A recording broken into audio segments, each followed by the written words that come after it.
hurrying. Yes, you see him rushing. And again, every time I look at that beautiful playing hall, I'm just so inspired by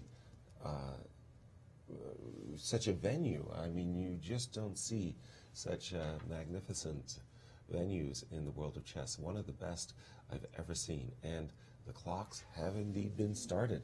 Magnus Shadubing, all of his pieces. This is we'll not see good another luck for London him. system. This is usually not good luck for Well, him. we got an English. We got an English. E3 on move 2. Not, in my view, an attempt to get much of an advantage. Usually as white, I'm always about the fianchetto with the English. So Magnus has played C4 and E3.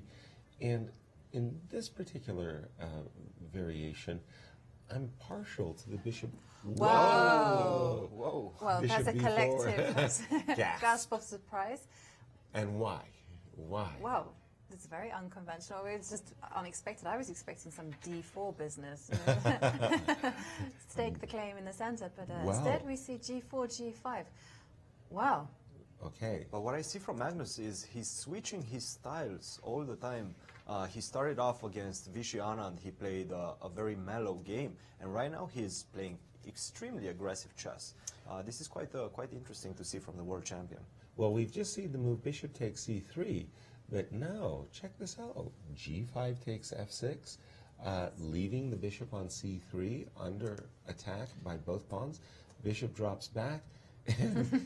Yeah, sir. After 7 moves, you know, this G2 pawn has been transported magically to G7. You've won the pawn. Happy days. I'm going to go rook Happy G8, days. and then I'm actually going to castle on the queen side. I'm going to Right. go D6, bishop E6, queen D7, castle on the queen side, and it seems my position is quite comfortable because I have the better development at the moment. As black. You'll be lucky to get away. Just a second, Magnus will have to do. I think if White's going to fight, it's got to be fight for an advantage. I apologize. It's got to be somehow to control this f5 square. I know it looks ridiculous, but queen h5, rook g7, bishop h3, and on a good day, this knight is going to maneuver itself to the f5 square. Not necessarily that will bring any great rewards, but Magnus didn't take the pawn. But Magnus wasn't so didn't go greedy, for the so pawn. what did he do instead? he took the bishop. He recaptured took the bishop. with With? the B pawn. With b2. Yeah, B2. Okay. C3. Leaving the knight. Knight to G8 was played. Really? Not Yes. knight e4, but knight g8. Okay. You know me. Needs support, right? Yeah, well, h4, h6. Dare I say g6? What do you think? Is that Well, I a good would, pawn? but, Yeah. Well, it would fit the spirit that Magnus brought to this Right. position. I mean, it's a difficult pawn to support. Otherwise, It is. you know. It is. And I'm not a big fan of knight f3 because that simply might run into e5, e4, and I'll lose the pawn on g5. Well, what has Magnus in mind? What did he do? He did play something, but he played our d4. boards are not getting updated. Okay, he did play d4, and then came queen takes g5. Thank you for your pawn. d5, knight dropped back to d8, and this looks like a really, really bad Nimzo gone totally wrong for the world champion, Magnus Carlsen. Just pawn down and ugly double pawns to boot on c4 and c3. Yeah, Jovi, I agree. It looks like a bad Nimzo, and the G pawn is missing as well. So I Yeah, even if you were to put the pawn on g2, I'm not sure I would wouldn't prefer black's position, Christian. Well, black still has one big problem to solve, and that is the bishop on c8. If he manages to get the bishop out via b6, a5, bishop a6 potentially, and try for an exchange, then he would be perfectly fine. But at the moment, he's still struggling with the form of that bishop. Also, the knights are not in their ideal positions, and the king is not yet castled. So he has some problems to solve, but once he does that, the extra pawn is just an extra pawn. Okay, this is really ugly. I'm looking at, I mean, look at the world champion has all of his pieces exactly at this moment on the first rank. That is not what we teach our No, pupils, this is is it? completely anti-chess, but anyway. He's played the move d6. D6. That was met by c6. I'm not 100% about that, sure about that move, but knight f3 and queen f5. Have I got the right position? And knight g5. Pardon me. After knight f3, queen. How did the game continue?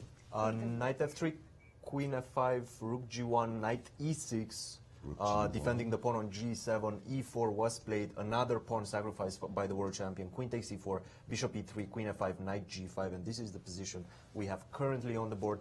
White is trying to exchange the knight on e6 so that he can get the pawn on g7, as well as create a powerful attack with the bishop pair. So again, this bishop on c8 still has huge problems. Nevertheless, black is 2 pawns up right And now. we've just seen, and white is hoping to get in bishop d3, get some development for his sacrifice material.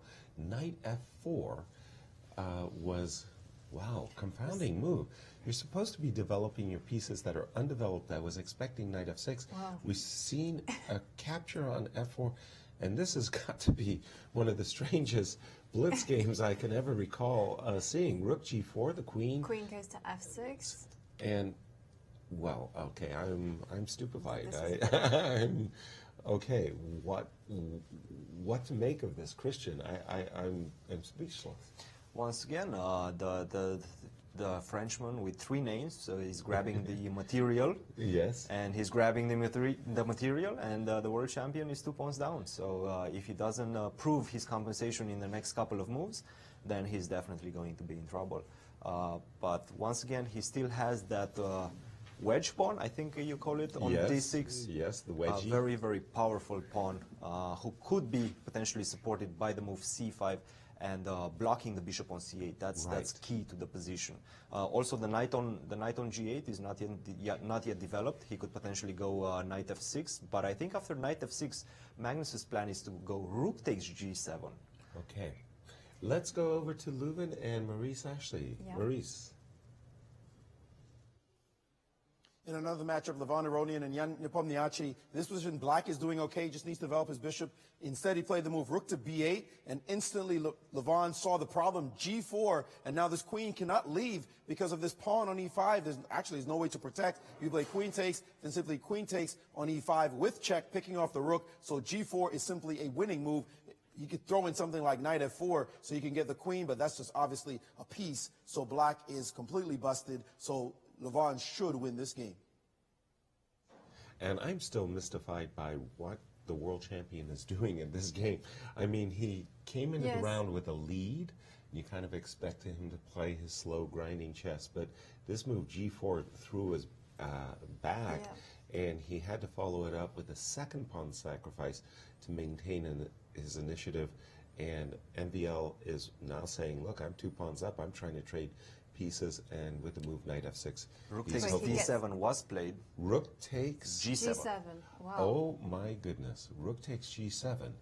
So Well, there's I'm not no sure. knight e4 because of queen f7. Oops! No, this looks very bad for black right now. Seriously, I think so. queen takes, knight takes f6 check. Where should I move my king? King d8. D8. Okay. Wow. Well, the knight on f6 is in a great position to dominate the rook, but what is the body count? It's a pawn in exchange at the moment, right? Right. And how is white to get to black's I'm going king? to try It's a to bind, get to your isn't it? pawn on e5. So I'm going to play queen f5, queen takes Right. e5. Queen f5, queen takes e5. And you don't have rook e8. That's the big problem. That's a very, very Well, important defensive. No, I don't have, Whoa. Well, you do have, but you're giving up the exchange, and then your pieces on the queen side are so bad. Exactly. So queen f5, and I will probably, and unfortunately, have to play rook e8. Vasily left the game, left the board. I think he just Well, had he's some bad said dinner. something, bad dinner, whatever's happened. And he he's feeling apologized to his opponent for his absence. Yes. So this move, queen f5, Was played on the was board. Was played on the board. and rook e8. which is forced because queen takes e5, E5 queen with- e7 is a huge threat. And well, Magnus has one pawn back for the. He had Yes. sacrificed two. So knight f6 was probably a mistake then. Yes, badly timed. And after Badly- king that's takes, big. we have c5 on the board. c5, right? c5, b5, B5. bishop d3, f6. I think the position is correct right now, is updated. Okay. Well, Okay, king. more unpredictable. It doesn't even come close. But this game has turned around in to Magnus's favor. Absolutely. I mean, black's pieces, the bishop on c8, rook on a8, are not getting into the game anytime soon. Can you And just go king e... king e2 kings- Yeah, king e2. to bring the rook. King e2 in- was played on the board, and we have Okay. the updated board on the screen.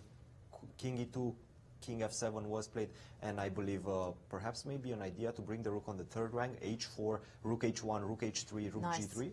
And indeed, rook h1 was Was played. played, yes, just as you prescribed, with the idea of activating the rook. Or- Either way- or king f1. King f1, king yes. F1. I Yes. like king f1 actually as a better choice. King f1 and rook g1, the rook was going to be there in a hurry. Queen g's... Queen Queen g6 g6? is going to be met, I think, by queen f3, and the bishop has a discovered attack against the queen. Right. And But we have otherwise that. my bishop is... And my rook- Magnus is now taking over. Rook b8 got thrown into the mix as well. I think it was rook b8. The king problem is f1. that after rook g1, you don't have counterplay with b4 because bishop c4 is coming with check, and bishop a6 was played on the board. But right now, the d7 pawn is weak, so I could potentially essay the move queen to f5. I love queen Yep, f5. Queen f5, put it... Yes. That was and- played, but the As engine we- doesn't like it. Well, I like it. Very- I very mean, posting human, up. very human, it's very good. I think there was something to be said for queen g4, Yeah. eyeballing the g8 square as well. The But question is, what about queen c1? Where are you? I think you're forced to play Rook the d8. move king e2. king e2. And then queen the b- question is, what happens after queen takes g1? Queen c1, king e2, queen takes g1. I think that's what MVL is calculating right now. He's, And we have an update. So we have a draw. We have a draw between Wesley So and Vladimir Kramnik. So again, will- Wesley slowing down somewhat. So if Magnus can win this, he will extend his lead Magnus to 1 on point. 5 seconds for... No. Yeah, he's on 6 Ooh, seconds. And the position, again, lots of topsy-turvy chess being played in this game. And after queen g4, eyeballing the d7 pawn with check, bishop c8 to defend, and king g2, and Magnus's king is nice and safe. And Magnus has very unpleasant bind in the position. And Oh, we've just seen a trade, and h7 pawn got lopped off. Rook e5. but now the The bishop. players are blitzing, and rook f4. Okay. The play has been bishop takes d5. And Nate is threatened, No, so this he is has just to drop back. this Over. is game over. Absolutely game over. Yeah, the king will just walk. The position is paralyzed. Black's position is simply paralyzed, and I'm going to Trade rooks. rook or- g7, attack the pawn on d7, or rook f7, rook f8. Oh, sorry, rook Right. f7, rook f6. Yeah. And This Magnus is easy, real. Yes, easy now game. it's Even now it's easy with king c5 and rook a7 on tap. Rook a7, rook a8, d7, and Yeah. that's just game over. Yes. yeah, and indeed MVL has resigned. So Magnus extended his lead with that bizarre, Oh, my bizarre goodness. opening. But okay, it paid off.